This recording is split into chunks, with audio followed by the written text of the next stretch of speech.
Welcome back to the making of the Tyvek gown. We are now on part 5. So in the previous video, we padded our dress form, and this one is made to fit my daughter, which is why it's so tiny. Now what we're going to do is we need to set our style lines on our dress form so that we can know exactly where we need to drape and how many pieces we need to cut in order to drape on the dress form.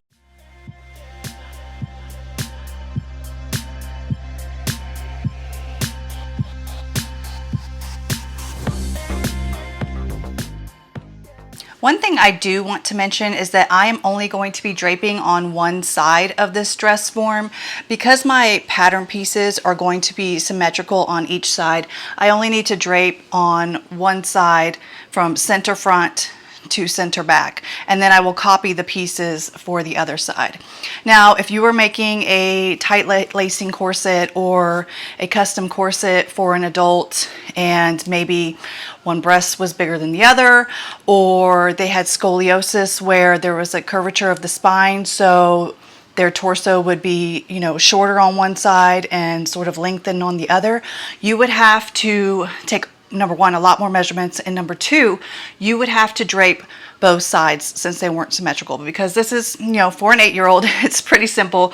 We're just going to do the one side and then copy those pieces, mirror those pieces to make both sides. I printed out this picture so I could get a good look at the corset and how I want to make it. So I think really what we're going to do is we're just going to do a center front piece. We're going to do 6 pieces total for one side, so a 12-piece corset. So we will mark our center front and have a piece that goes from center front to about here, maybe the princess line, and then another line right here, and then one at the side seam, and then we will do 3 on the back. So it'll look something like this on the front.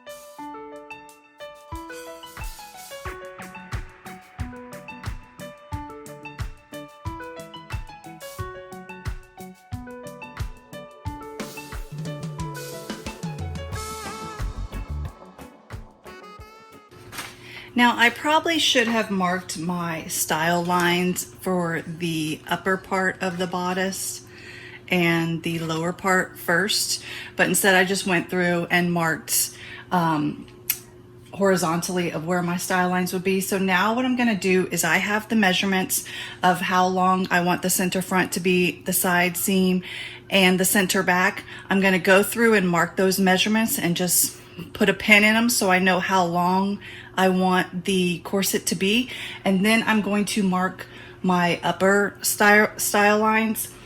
This one's going to look a little bit different because the torso was too short for my daughter, so I had to do her bust way up here.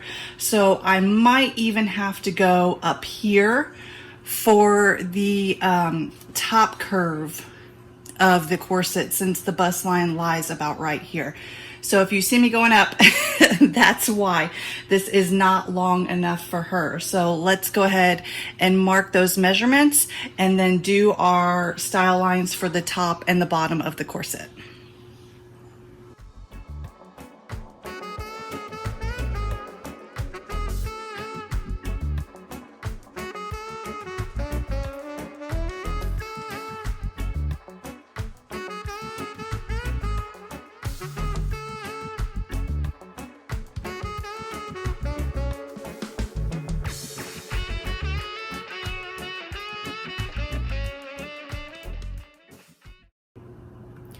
Now the bottom is very simple to see and understand. We have our point that will be at the front, and then we go up over the hips, and then we level out to center back. So that's a pretty clean and simple style line. Now let's go to the top where it gets a little bit different. Oh my.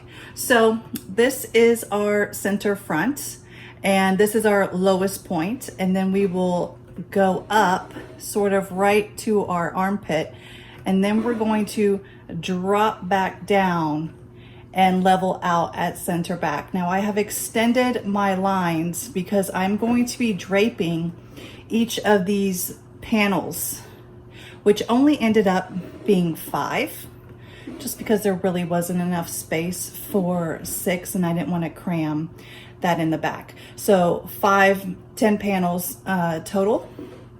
And what I'm going to do next is I'm going to get my muslin all prepped. All I do is measure from left to right how wide my pieces are and give a little extra space, and then measure from top to bottom how long they are, and then I cut pieces for that out of muslin. Make sure that there's it's muslin that doesn't stretch. Since this is a corset, I'm not using knits or anything like that to do that. And I will cut 5 pieces and pin them on and show you how I mark them. And then make sure before you cut your muslin that it is ironed and pressed and there are no wrinkles, because that will affect the draping. I almost forgot to mention this, and I always almost forget to do it, and right before I'm about to drape I remember. Save yourself the headache. So when you drape pieces, you of course have to match up the 2 pieces and sew them together. So you want to have markings to let you know where you're supposed to match them up. So because we have this bottom seam, we know we're going to have this. We have a waistline here that we will mark on our pattern, on our draping paper. On our muslin, to mark where our waistline should match up between this piece and this piece. And then we have the bust up here that can also be a marker line to show us where to match up our pieces. I add in a few other lines just to help get everything lined up properly. So all I do is just cut a little piece of my tape and just throw in another little notch. Okay, so I have the bottom, the waist, another little notch in the center. I'll have the bust line, and then I'll have the top, and I just toss them in where I think I need them. I don't need any down here because we have plenty of little marks, but this is just our little notches. Let me straighten this guy out to help us see where everything's lined up and making sure we're keeping everything smooth. Now, of course, I have this shoulder, and you know, she's not going to have a shoulder bump on her side. I'm going to have to fix this on the paper form, but we're just going to have to deal with it now because it's there. So just mark, and then I'll just do maybe one more right here because we do have, like I said, the other lines, and that'll help us. All right, now that I have all of my muslin pieces pressed and ready to go, it is time to start draping. For the center front piece, I have folded over and made a straight line. Since the center front is going to be straight, I am going to line it up on my tape and pin it. It is going to be a little bit difficult to pin on this sticky stuff, but we're gonna make it work. So I just pin to the top to sort of hold it in place. And you want to make sure that you are going in and out. Let me get this down lower. You are going in and out and not just puncturing it and just sticking a pin straight in. You're not just doing this. That's not going to hold. So you need to make sure that you're going in and out when you are pinning your muslin.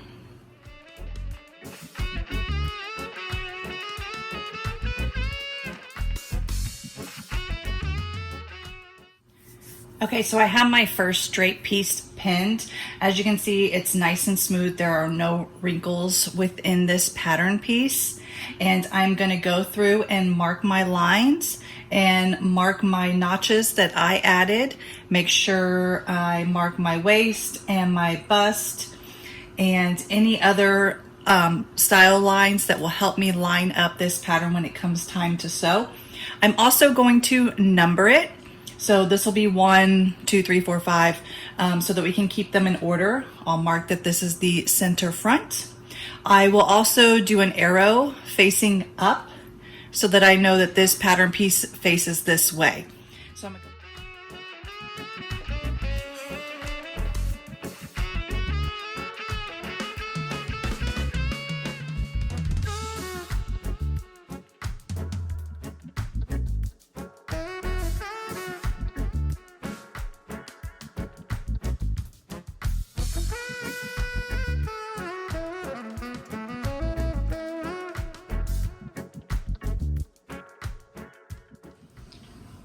Once you are done marking your pattern pieces and you're satisfied that you have all the points that you need to have on there, the center front marking, your waist is noted, your bust is noted. This is our first piece. This is the way that it goes up. Once you have all that done, you can remove it from the dress form. I am going to go through and speed up the marking of all the rest of the pieces, and then I will show you how we put them together on the dress form to kind of correct any notches. And before I do that, I will trim all this excess because we don't need all this extra stuff. I, over estimated so that we had room for pinning.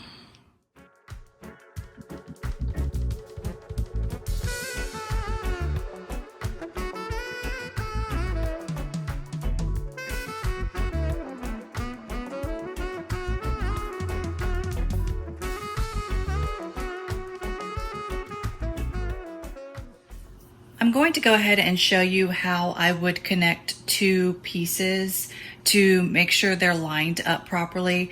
I am not going to do it with this this draping because I had to drape over a shoulder, and I'm going to have to remove that when I transfer this over to pattern paper. So I'm just going to show you how I do it. I would do this if I was making a adult corset, or really anything that I've draped with multiple pieces, and I would fold them over to make sure they line up and match up, and then maybe use a different color ink as my corrections because I just did it in pencil.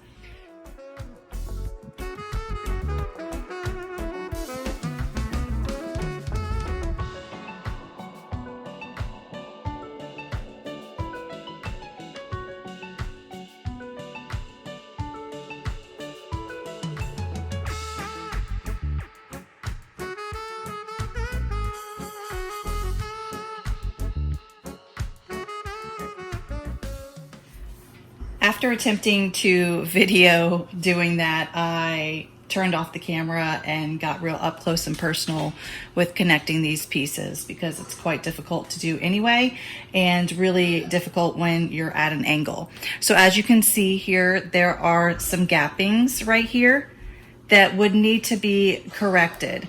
And when I transfer this to pattern paper, I'm gonna see that gapping and I will correct it then. I'll trace it to pattern paper and then I'll true my pattern and I'll show you what that means. But these are connected and they are not on the dress form. They are pulled away from the dress form, but this pretty much shows you if you were to just take this straight from this point to making either a mock-up or the actual fabric, you're going to have bunching. So it's not going to be clean. This is just step one of getting it right. So we're gonna transfer this to pattern paper and true it and go from there. I have transferred my patterns over to dot paper or tracing paper. I found this on Amazon. If it's still up there, the link will be in the comments or in the details below. I have pinned each pattern piece to my dot paper, and I have left plenty of space on the side and bottom and top to make sure I have room to add my seam allowance. I usually don't pin. Sometimes I'll just use a pattern weight, hold it down and mark. But for this case, pinning really is the best way to go to make sure your pattern pieces don't shift. I am going to be using a tracing wheel to trace over all the lines on my pattern, and the markings will go through onto the pattern paper. I will show you that.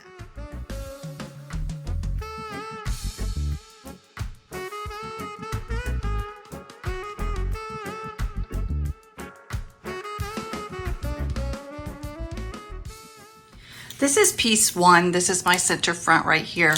And I did this also with my center back, but because my center front is going to be a straight line, I use my tracing wheel to mark the line. As you can probably see, this goes a little bit away, and I trust that my ruler is straight over my pinning and ironing techniques. So I'm going to trace, use my tracing wheel to make this straight line for the center front, and then proceed as usual. And After you trace all your pattern pieces onto your paper, you want to go through and just confirm that you got everything before you pull it completely away. I usually do the horizontal lines first, working from bottom to top, and then do the vertical ones so I can make sure I get everything. When you miss something, it's a pain in the butt to get it back on. You're going to go through, check all your lines, and I will show you this. I will zoom in. You can see the dots that it makes on the paper. So that's what your tracing wheel does. So you're going to go through and make sure you got all of your tracing wheel lines. And then so what does it mean to true your pattern? Truing your pattern is basically making sure that each pattern piece that's going to be side by side, so when one meets up with two, that those seams line up perfectly, and any notches that you made, they meet where you want them to meet. You will most likely end up needing to make a little bit of adjustments on your pattern paper, shortening a seam line on one pattern piece in order to make it match the seam line on the other pattern piece. You know, notches being like this and not quite exactly where they need to be. With this corset, because it was draped for an 8-year-old, I wasn't too concerned with the fact that I was draping over a shoulder. So I am going to have to fix and adjust a lot more than I would have usually had I been working on a dress form where the torso was long enough and I didn't need to go that high. So I'm going to show you how we true a couple of the seams and go from there. You only need a couple of things to true your pattern. I use just a straight ruler and a curved ruler and of course a pencil. And you're just going to start with your first pattern piece that you want to work on. I'm going to start with number 1. We love a straight line. It simplifies things. And you're just going to make your straight line for your center front. If you're doing a corset, your center front and center back will almost always be a straight line. I don't know a case that it wouldn't be, but I haven't made a ton. So you mark your straight line on your center front. Now I'm just going to go through and mark all my lines. The first pattern, you're just going to get all your lines marked and where they need to be. And then I'm a little off, that's all right. And then the truing starts when we match it up to another pattern piece. So I'm just marking all my notches, and I don't really need this because I'm pretty sure it's going to be on the fold, but I'll mark it there. My bust is somewhat straight, but I'm going to mark this.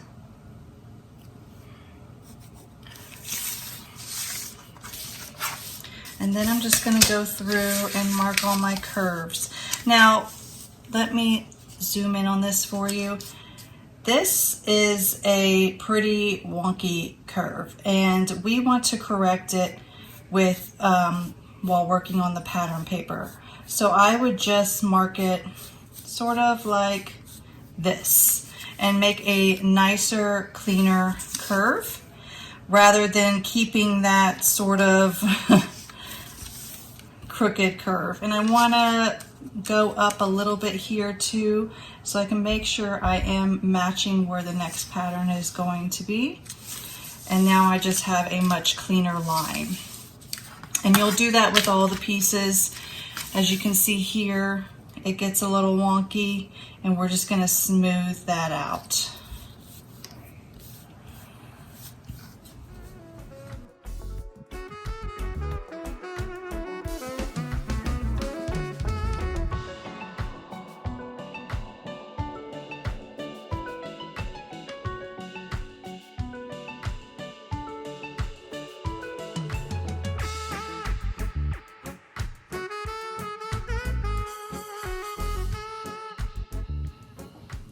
All right, so now it's time to true the patterns. So we need to basically make sure that the seam line of pattern piece 1 fits the seam line of pattern piece 2 perfectly.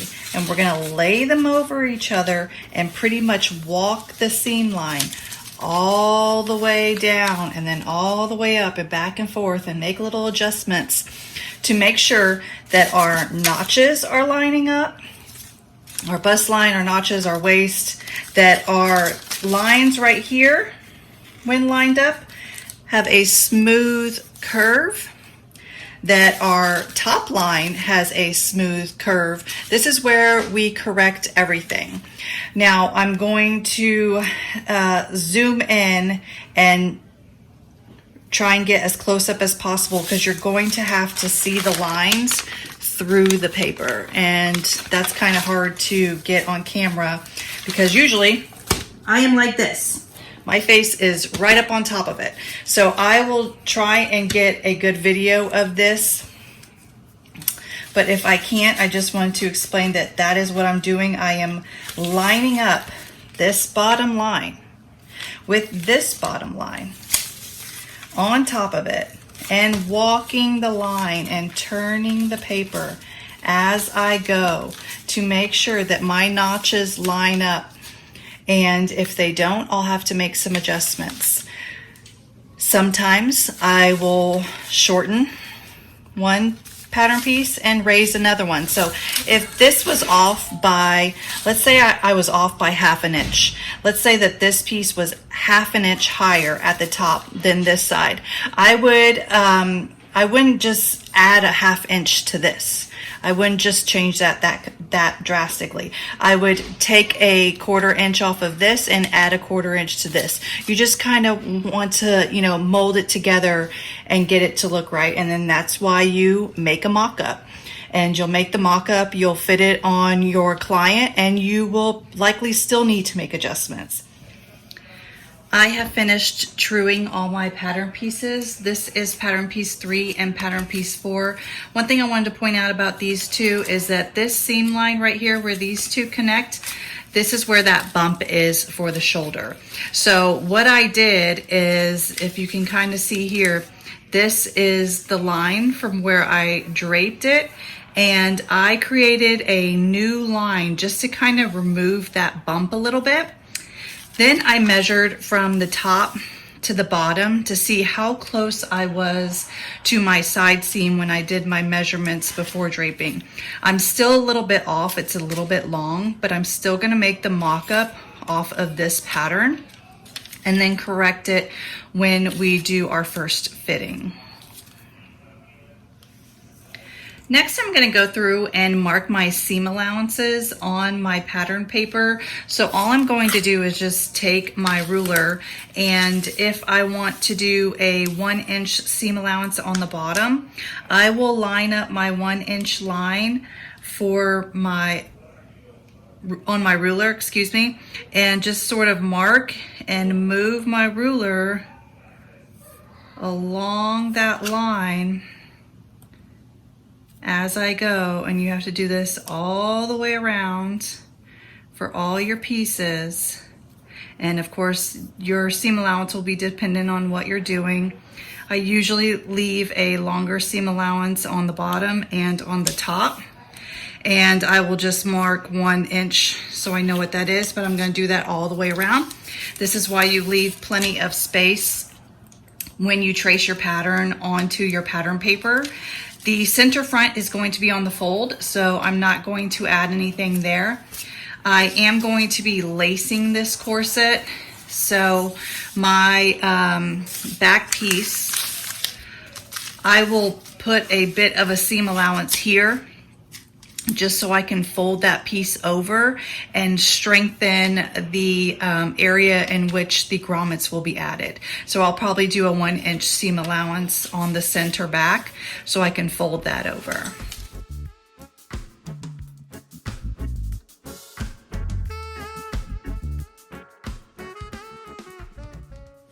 We are done with draping and truing. Hallelujah. Somehow this channel has now turned into a tutorial channel. That was not my intent when I first started it. I was really just going to share the things I made and go into a little bit more detail, but I'm sorry if you're not learning anything from me. I'm not really a good teacher, but I do still want to share what I make and what I do here. So I try and, you know, get across how to do it as best as possible. But the draping and the truing and transferring pattern paper is all done. Next, I will make the mock-up. I'm probably just gonna make it out of muslin, and I will sew together the pieces and do the first fitting. That will be in the next video. So the next video should be a little bit shorter. If you have any questions, as always, drop them in the comments below. Please like, subscribe, and follow, and thanks for watching. Bye.